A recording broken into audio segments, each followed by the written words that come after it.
Kasus pembunuhan Vina dan Eki yang terjadi pada 2016 silam memasuki babak baru.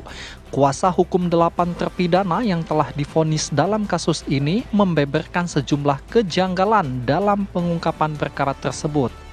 Terutama perbedaan antara tuntutan jaksa dan hasil visum sangat mencolok. Tuntutan jaksa yang dibacakan berdasarkan hasil kerja Polresta Cirebon bahwa kasus kematian Vina dan Eki akibat pembunuhan berencana, di mana ada tusukan di bagian dada dan perut korban. Namun, hasil visum dan autopsi dokter Rumah Sakit Gunung Jati menjelaskan bahwa korban Eki meninggal dunia akibat tanda-tanda trauma benda tumpul. Sedangkan hasil visum untuk jasad Vina ditemukan adanya traumatis akibat benda tajam dan tumpul, yang memang dibuktikan ada luka di bagian pipi, punggung, dan tangan. Kuasa hukum ke-8 terpidana juga menyinggung ayah Eki, yakni Ibtu Rudian, telah mendapatkan informasi yang salah. Kuasa hukum terpidana menduga Rudiana telah melakukan penangkapan terhadap pelaku tanpa koordinasi. Di sisi lain, ketakutan tengah dirasakan oleh salah satu terpidana yang sudah bebas, yakni Saka Tatal. Ketakutan ini menyusul rencana kepolisian yang akan kembali memeriksa keterangan para narapidana untuk mengungkap kasus ini lebih jelas.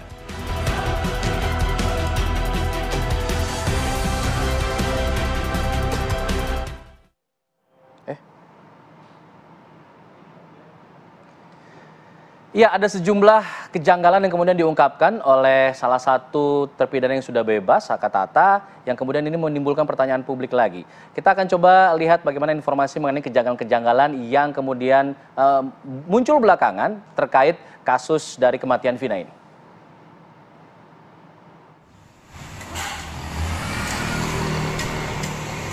Di lokasi yang berada di Jalan Perjuangan, Kota Cirebon ini, para pelaku diamankan oleh petugas kepolisian Polres Cirebon Kota. Dari pengakuan warga sekitar, saat penangkapan para terpidana, prosesnya berjalan dengan cepat. Petugas kepolisian yang datang ke lokasi langsung mencari para pelaku.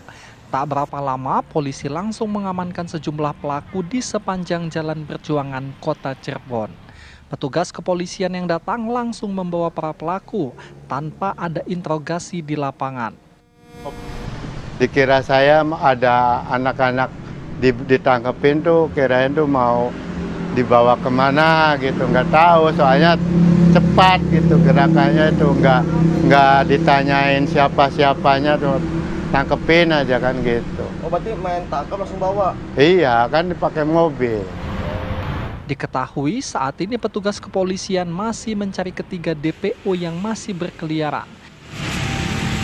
Dari Cirebon, Jawa Barat, Ervan Septiawan, TV One mengabarkan.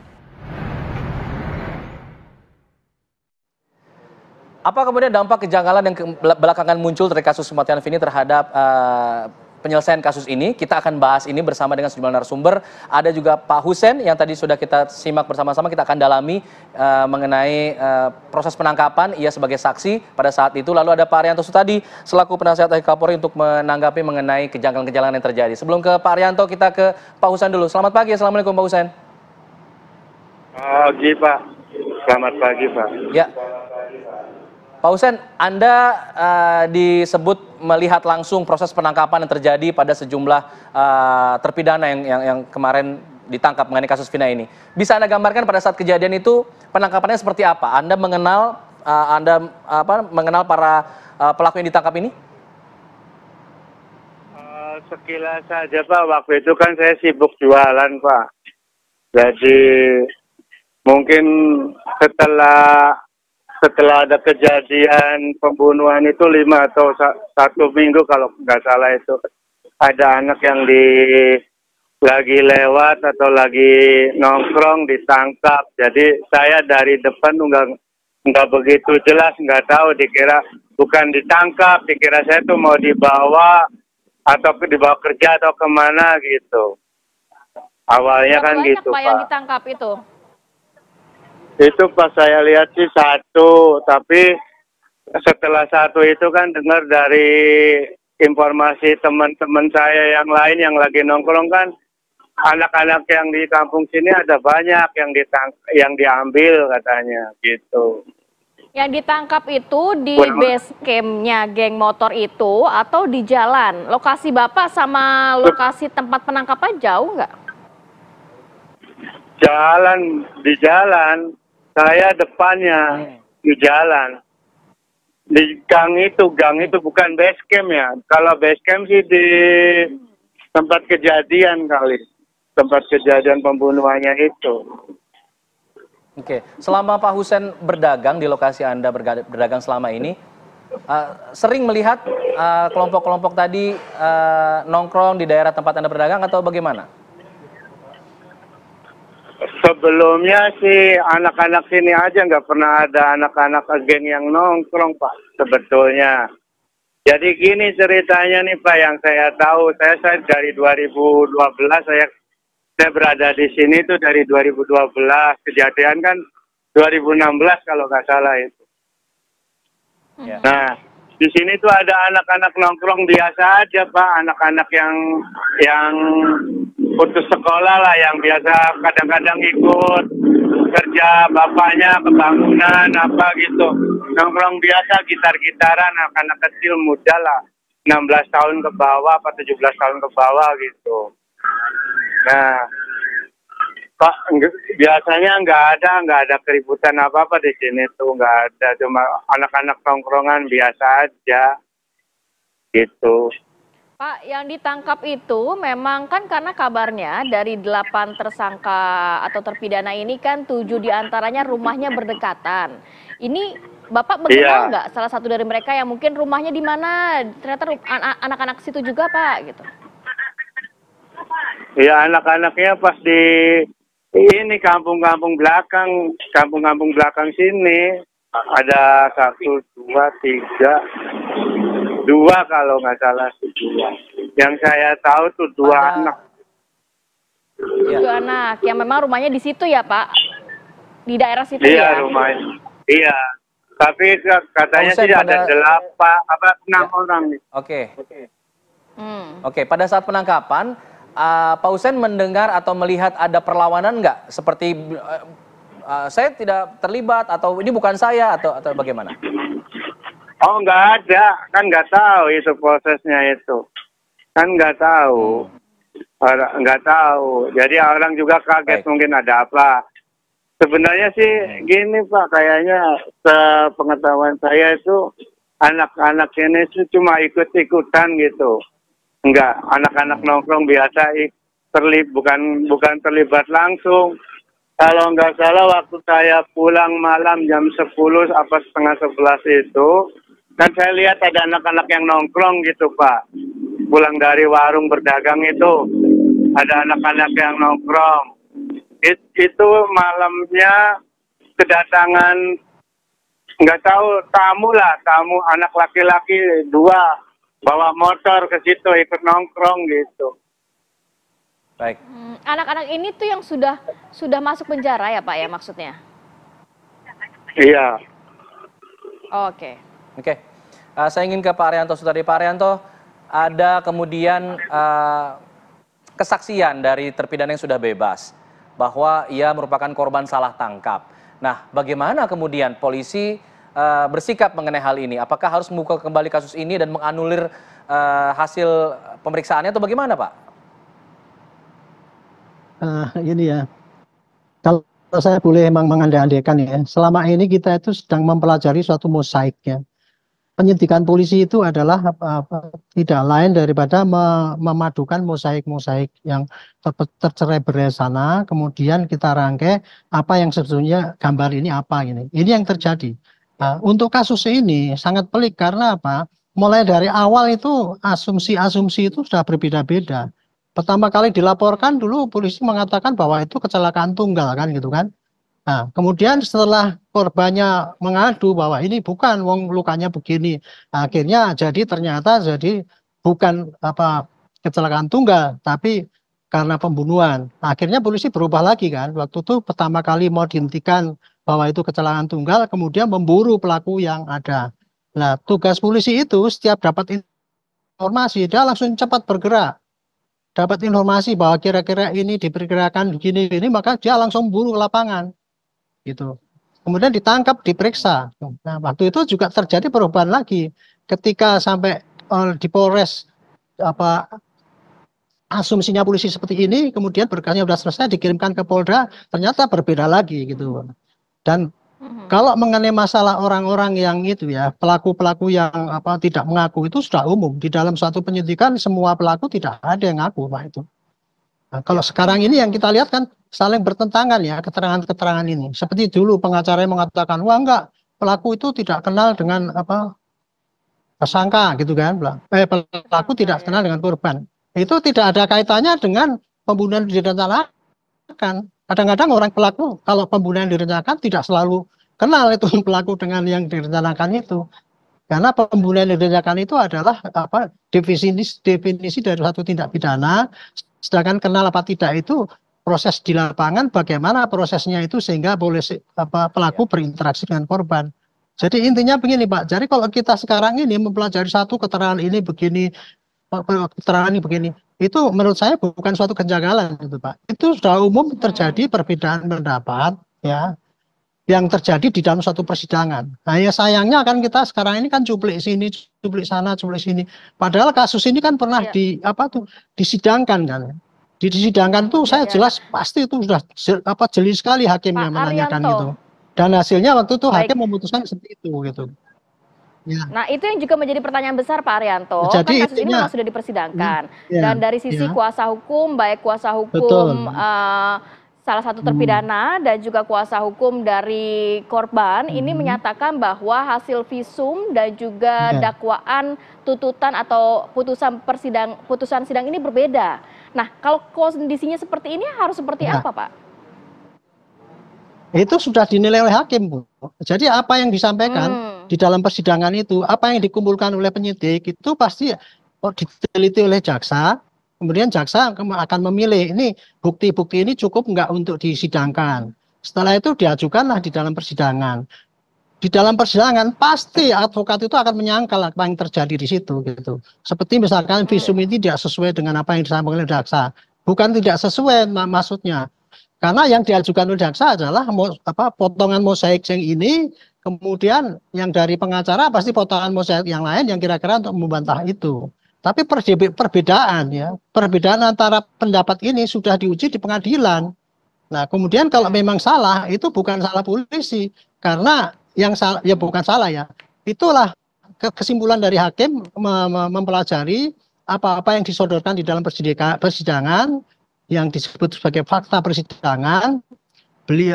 Dari situlah kemudian hakim itu memutuskan. Adapun nanti kalau putusan itu ternyata keliru ya dulu itu mungkin mosaiknya pas gini gitu, Pak. Jadi kalau ada kekeliruan seperti ini bisa saja dikoreksi. Putusan yang sudah ingkrah bisa pakai PK gitu. Kemudian buronan yang 3 itu. Polisi kenapa kok baru sekarang DPO dan kemudian sekarang kok nggak ada mukanya. Ya polisi yang sekarang ini bagus menurut saya karena dia sikat gitu ya. Begitu ada laporan itu tidak lanjuti segera. Ada orang ini sudah 8 tahun diburu nggak dapat. Begitu dilaporkan langsung jadikan DPO. Perkara itu tidak ada fotonya ya itulah data awal yang diterima oleh polisi. Dia harus pakai DPO. Langkah pertama harus nangkap orang itu gitu. Kalau sudah tangkap baru kembangkan apakah betul nggak tuduhan 3 orang ini gitu. Itulah kira-kira kinerja polisi ya di lapangan. Yang kadang-kadang publik itu tidak menyadari bahwa kok kayak gitu kok janggal gitu. Ya. Pak Arianto, kalau apa kemudian sudah ada putusan hakim, tapi kemudian ada pernyataan berbeda yang dikeluarkan oleh terpidana setelah bebas, apakah pernyataan-pernyataan ini cukup untuk membuka kembali kasus ini, membuka kembali kasus yang baru misalnya terkait hal ini, apakah cukup bagi kepolisian untuk membuka ini? Dijawab setelah jeda ya Pak Arianto ya, kami kembali sesaat lagi, tetap di sini di Apa Kabar Indonesia Pagi. Ya pemirsa, saat ini saya sudah bersama dengan salah satu terpidana dari kasus Vina Cirebon yang sudah bebas, yakni Saka Tatal, dan kita langsung bertanya kepada Saka bagaimana kondisi Saka saat ini dan pengalaman serta cerita kesaksian apa saja yang bisa diberikan Saka kepada kita semua. Assalamualaikum, selamat pagi Saka. Waalaikumsalam. Ya, sebelumnya gimana kabarnya Saka, sehat? Alhamdulillah sehat. Saka, ini kan di media sudah beredar bahwa Saka menyatakan bersama kuasa hukum merupakan korban salah tangkap. Nah, bisa diceritakan kembali secara singkat bagaimana kronologisnya?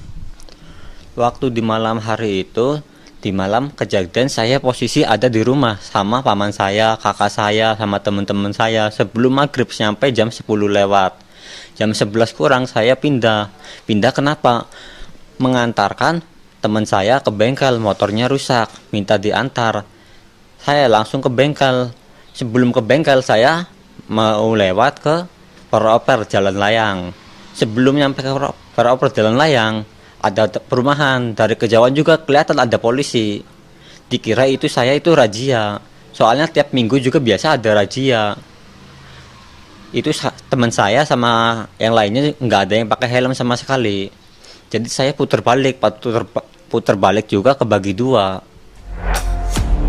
Mantan terpidana kasus tewasnya Vina Cirebon, Saka Tatal, hanya ingin membawa motor yang dikendarainya ke bengkel ketika polisi tengah mengusut kasus ini di tahun 2016 silam. Karena mengira ada razia, ia dan temannya melawan arus dan terpisah. Siapa sangka, kekhawatiran Saka takut terkena razia karena tidak menggunakan helm berbuntut panjang. Habis ke bengkel sampai pagi, pulang subuh. Lalu proses penangkapan sendiri itu terjadinya berapa hari setelah kejadian malam itu? 3 hari. Untuk proses penangkapan seperti apa kronologisnya? Saya baru bangun tidur sore, main ke rumah nenek saya. Main ke rumah nenek saya. Paman saya nyuruh adiknya minta saya mengantarkan dia mengisi bensin. Habis itu saya baru ngisi bensin. Habis ngisi bensin, saya kan langsung menuju ke pom bensin. Habis setelah selesai diisi, motornya minta dikasihin ke paman saya. Saya mau ngasihin. Posisi orang yang punya motornya, paman saya, ada di SMP 11. Saya mau ngasihin ke situ, saya menyamperin. Pas mau nyamperin, udah ada teman-teman saya yang lainnya itu, paman saya yang termasuk yang punya motornya, udah ditangkep. Saya malah nyamperin, mau ngasihin motor. Saya pas mau ngasihin motor, tiba-tiba langsung ditangkap juga tanpa penjelasan apapun. 3 hari kemudian, Saka yang saat itu ingin mengembalikan motor pamannya usai isi bensin, malah justru ikut ditangkap pihak kepolisian di depan SMPN 11 Cirebon, tanpa ada penjelasan apapun.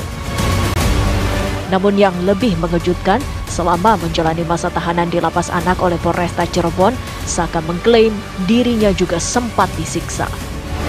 Saka Tatal divonis sebagai terpidana pelaku kasus pembunuhan Vina dan dijerat hukuman penjara selama 8 tahun.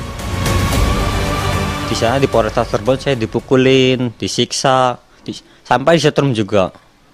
Kalau ngasih makan gimana? Ngasih makan juga dilempar di lantai, suruh dimakan. Kalau nggak mau, saya pukulin lagi. Itu yang polisi yang ucapan. Jadi tetap dikasih makan kan? Tetap dikasih makan, cuman ngasih makan juga nggak sewajarnya. Udah. Saya ingin langsung ke Pak Rianto. Pak Rianto, mendengar pernyataan yang disampaikan oleh Saka Tatal, salah satu terpidana yang sudah bebas ini, apakah cukup untuk membuka kembali ada penyelidikan baru misalnya mengenai kasus ini, atau seperti apa Pak? Butuh apa saja untuk kemudian membuka kasus ini kembali? Kasus baru ya. Tapi istilah yang paling tepat adalah penyidikan yang dilakukan oleh polisi dulu kepada kasus yang katanya pertama kali dilakukan sebagai kecelakaan tunggal, kemudian penganiayaan oleh geng motor dan sebagainya, itu rangkaian daripada penyidikan polisi pada saat menerima laporan saat itu. Dan hasil daripada penyidikan polisi itu waktu itu sudah tuntas. Ukurannya adalah berkasnya sudah dikirim ke jaksa dan sudah dituntut dan sudah diadili hakim dan sudah divonis sampai inkrah. Itu paket daripada penyidikan polisi waktu itu. Tapi kemudian ternyata sekarang muncul lagi informasi baru kan. Itu tadi katanya disiksa dan sebagainya, ada DPO 3 orang itu. Ini paket baru ini. Polisi dapat laporan gitu langsung dia melakukan penyidikan selanjutnya untuk membuktikan yang dipertanyakan ini gitu. Nah, jadi apapun yang masuk kepada polisi sekarang pasti akan dipelajari. Itu dan kemudian akan ditindaklanjuti oleh polisi ini supaya cepat bisa menjawab mosaik apa yang sebenarnya terjadi ya, khususnya kepada yang melibatkan yang 3 orang ini. Tapi kalau kepada yang dulu-dulu, polisi masih tidak akan lagi mengecek kembali apakah dulu salah apa tidak. Satu lagi saya ingin ya, pengakuan daripada tersangka yang sering dianiaya dan sebagainya itu ya, di dalam praktek memang ada juga polisi yang masih begitu ya, tapi itu klasik lama lah Pak ya. Dalam pengalaman saya dulu, saya juga pernah dilaporkan, saya menangkap, kemudian saya periksa bareng-bareng orang di depan pengacaranya, begitu sampai sana dia laporan kepada Komnas HAM bahwa Pak saya dicabuti kukunya dan sebagainya gitu, disetrum. Bahkan ada pemeriksaan Polwan yang dibilang memasukkan pada menyundut itu rokok dengan kemaluannya itu. Itu cerita-cerita yang sudah umum terjadi ya gitu ya. Dan kayak gini inilah ini tantangan polisi itu. Tapi publik harus tahu juga ya bahwa apa yang disampaikan itu belum tentu benar juga gitu. Itu kira-kira begitu. Jadi inilah gambaran apabila kasus itu angkat-angkat tapi sepotong-sepotong ya kita harus sabar. Nah, apa hasil polisi untuk penyidikan ini gitu. Baik, Pak Arianto, satu lagi yang juga mungkin menjadi pertanyaan publik, di mana kan sebenarnya ini kasus pembunuhan dan juga penganiayaan serta pemerkosaan, Pak. Tapi kalau untuk kita lihat pasal yang dikenakan kepada para terpidana ini tidak ada pasal pemerkosaan. Sedangkan saat visum memang ditemukan tanda kutip sperma, tapi tidak diketahui DNA siapa. Sebenarnya kalau untuk waktu yang 8 tahun ini, bisa nggak sih pihak kepolisian mengetahui sosok 3 DPO melalui DNA dari atau sperma tersebut, Pak? Secara teoritis ya gini Bu ya, yang namanya ada ketemunya sperma di dalam kemaluan itu ya, itu bukan langsung kesimpulannya adalah itu pemerkosaan, belum tentu itu, karena dia masuknya sperma ke situ tuh ada juga mungkin dia memang berhubungan baik sebelumnya dengan orang lain gitu, kemudian waktu itu kemudian terbunuh. Bisa jadi tidak disimpulkan sebagai suatu perkosaan. Tetapi intinya ya, apapun yang ditemukan, seandainya DNA itu seandainya ada sperma itu kemudian nanti diperiksa ulang itu tetap jadi bahan pembuktian lagi, dan semua itu ya bahan pembuktian itu nanti yang meramu jaksa, yang menyaring jaksa, apakah ini patut enggak untuk dijadikan dasar untuk menuntut suatu perkosaan apa tidak. Kalau tidak ya pasti tidak masukkan dalam dakwaan gitu loh. Ini yang sering-sering diputar balikkan ya, kok berbeda pendapat antara ini dengan ini. Di dalam praktek itu memang tidak diingkari lah. Karena apa ya, penyidikan ataupun penuntutan itu semua akhirnya kepada diskresi. Putusan daripada pelaku di lapangan itu untuk mempertimbangkan dengan data yang ada, maka yang paling cocok adalah apa gitu. Nah ini udah diuji oleh hakim, benar nggak ini, rekayasa apa tidak gitu. Itu jadi kira-kira ini yang terjadi di lapangan, sementara ini yang kita hadapi adalah kayak gini ini. Suatu polemik yang kita harus sabar ya, kemudian polisi nggak usah ragu-ragu ya, ada informasi masuk, lakukan penyidikan, berikan penjelasan pada rakyat, begini caranya, perkembangannya, hasilnya sampaikan pada jaksa, kalau jaksa nanti bisa mendakwa kembali, ya terserahkan pada hakim lagi gitu. Saya kira ini bagi saya ya, ini proses yang umum terjadi di dalam penyidikan polisi sejak jadi polisi 50 tahun yang lalu ya kayak gini nih yang terjadi gitu.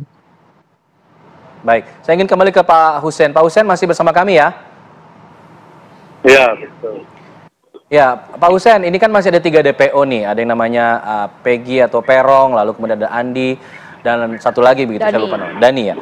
Nah, apakah warga di sana mengenal sosok-sosok nama-nama ini, Pak? Barangkali memang sering nongkrong di tempat Bapak berjualan dan lain sebagainya. Kayaknya bukan orang sini, nggak kenal, Pak. Yang 3 orang ya. Betul. Jadi dari warga sekitar memang tidak ada yang mengetahui ya Pak ya? Iya, itu tamu kalau nggak salah sih, tamu anak datang itu. Tapi kalau alamat kan pihak kepolisian juga merilis begitu, nama, kemudian ciri-ciri dan alamat itu nggak ada yang tahu tuh, di alamat situ nggak ada. Di alamat enggak, saya belum tahu jelas itu berita, baca beritanya, alamatnya ini di mananya kan jadinya nggak tahu. Ya emang saya nggak pernah lihat itu anak sih. Maksudnya. Tapi seingat Pak Husein, apakah yang memang ada aktivitas geng motor Pak pada saat kejadian itu 8 tahun lalu, atau mungkin sampai sekarang ada kegiatan geng motor di daerah-daerah situ? Waktu itu belum ada Pak, belum ada geng motor di sini. Jalan ini tuh nggak ada geng motor. Sempat menciut, mendengar tuh di daerah Kuningan sama di Plumbon gitu aja Pak. Daerah sini sih belum ada. Baik. Baik. Baik, terima kasih Pak Husein atas informasinya kepada kami di Apa Kabar Indonesia Pagi. Terima kasih juga Pak Arianto Sutadi atas analisanya. Apapun yang kemudian muncul pernyataan-pernyataan baru ini harus segera ditindaklanjuti oleh pihak kepolisian agar memberikan kasus ini terang benderang kepada publik. Terima kasih semuanya. Assalamualaikum, selamat pagi.